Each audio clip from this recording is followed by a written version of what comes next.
اون مرسدس مال رضا معروفیه، میشناسینش. شنبه تمیز شده مال شماست.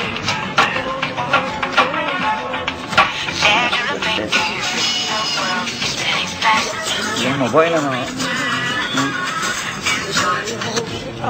چیه؟ بگو جلال. کار محسن تمیز تموم شد. الان کجایی؟ کجا تو ماشین حرف میزنی؟ بیا جلو داری؟ خب از باید تو ماشین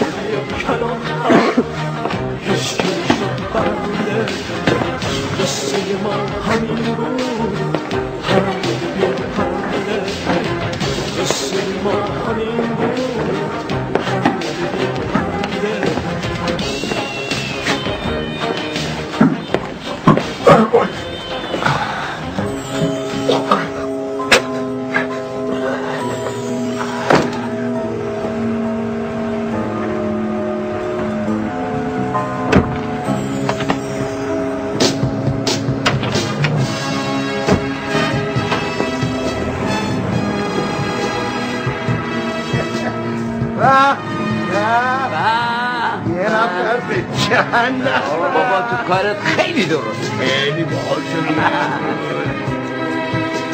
آقا یارو گفتش که نشون به اون نشونی که دیروز یه استکان کشک ازت خواستم ندادی، امرو برام یه من کره بفرست.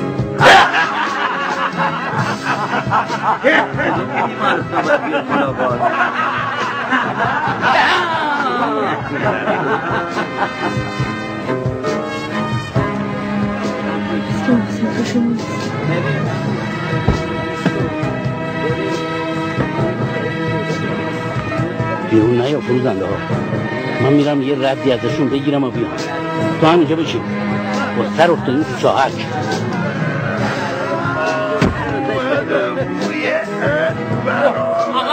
آقا یادمون داگران زدن شخصه. این رستوران نمیاد آخر داشته باشه. اونم با این همه یابو.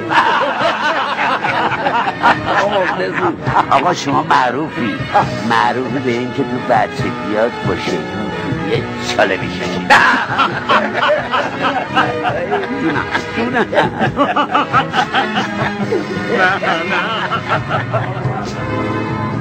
یا خصوصی بچه خود از ما فاصله بگیریم.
اون مرسدس مال رضا معروفیه، میشناسینش.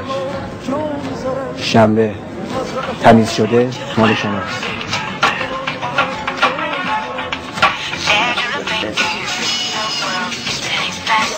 یه موبایل ما چیه؟ بگو جلال. کار محسن تمیز تموم شد. الان کجایی؟ کجا تو ماشین حرف میزنی؟ بیا جلو داری؟ کار وایس ماشین